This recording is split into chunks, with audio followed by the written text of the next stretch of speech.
inside me. This is how legends are made. Here, let's just dive into all our movements on Saturday, kind of break each one down, what we're going to hit, and how that's hitting like each muscle group. And we can kind of sum it up what we're looking to get out of this day. Sure. Okay. So you want me to go ahead and dive into it, or do you want to run through it? Yeah, you go ahead, start, and then I'll kind of just jump in with like what I think about some of the movements too. So, and why Sure. we decided to go with those versus maybe something else. Yeah. So to start off, just to name out all the exercises that will be part of Saturday now. So there's going to be an accessory day. Generally, we're not doing our big compound movements on those days. Right. As far as there are big barbell compound movements, like squat, deadlift, bench. But we'll be hitting the Bulgarian split squats. Yeah. I'd like to keep those first in the workout. Yeah. After that, probably go straight to the quad extensions. We're gonna hit those high intensity extensions there. And then from that, probably move right into those heavy rows. After that, we're gonna move into some very high intensity, heavy lat pull downs. Yep. From there, we'll move into our final back workout, which will be those straight arm lat pull downs, right? Yeah. Yeah. And then we've also got 2 calf movements in there. And so when we were doing biceps, I was actually supersetting those calf movements with biceps sometimes. Yeah. I need to save time. Active rest almost. Yeah. So, because I mean, as long as you're not totally out of breath, then your biceps aren't going to be hindering your calves and vice versa.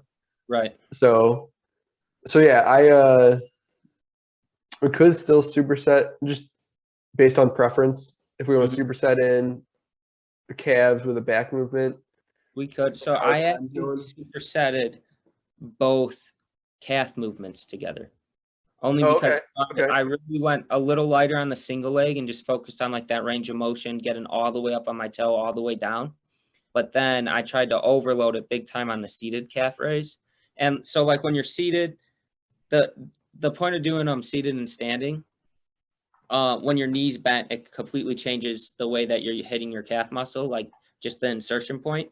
But I was able to get like some of the best calf pumps I've ever had by supersetting them both like that. So, and I don't know, I think it's just because the range of motion, I'm getting that full stretch in the blood flow. And then with the seated, I could really overload the weight, but those two together felt pretty good. Okay. I'm gonna have to try that at some point. I know one thing historically that I've gotten a pretty good calf pump from is doing something with like my toes elevated, So I'm getting that the ankle flexion like past like ground level. Yeah, I would do that super intense set, then go straight over to doing a calf raise straight from the ground. So just like going like dead stop on the ground. Yeah. No momentum going up.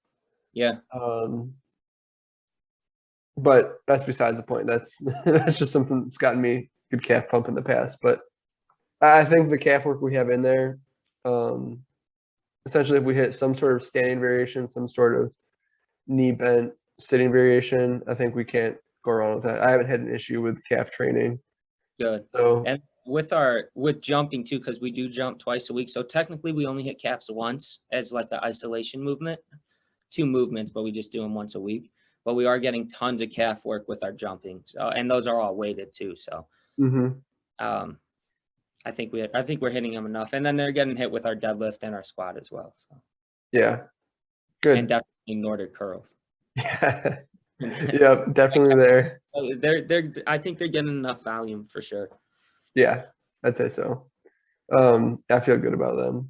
So yeah, so we'll hit the Bulgarian split squats, quad extensions, rows, lat pull downs, straight arm like lat rows, pull downs, then 2 calf movements on Saturday. So I'd say like that day is a lot of targeting more specific muscle groups instead of movements. We're Right. using movements as tools, but I think, we're hitting, initially we're doing, the glutes, quads, calves, biceps. Now we're swapping the biceps for back, and we are dumping it a lot into the lats specifically with this workout. Yeah. We're going to be, it is certainly going to be activating some of the other back muscles, a little bit of rhomboids, a little bit of traps. But yeah, it's going to be a big lat mover workout. Yep. So basically with our upper and our lower accessory day that's thrown in, they're completely separate. One, so we can get more volume and really hit it hard, but also they're more of like our detail day. So most people with accessories, it's like their last 2 or 3 movements in a workout. But you can't give it everything you have. With us, we're giving both the upper accessory and the lower accessory completely their own days, totally they're on their own. So we could hit every single movement in there with maximum intensity and focus on the form because we're not already pre-exhausted. And the hope is that we're able to really tie in some lagging muscle groups, bring up some areas of focus. But really, we want to use these days to bring out detail. So like he was talking about, the quads and how everything splits, these leg extensions, and I can already see a difference and definitely feel a difference. And we're looking for like that 3D look. When we flex our quads in the mirror, I want to see that split down the middle and see that definition.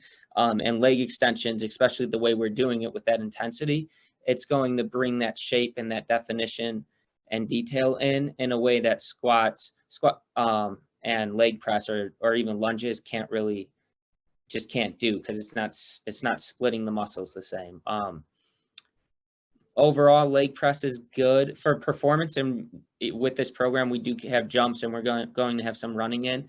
The leg press hinders performance, so for athletes, you want to stay away from it. But we are hitting enough squats, and those will get like the overall growth on our legs for sure. That's if you're going to pick one movement to do, I would say probably do squats, maybe lunges, but definitely squats.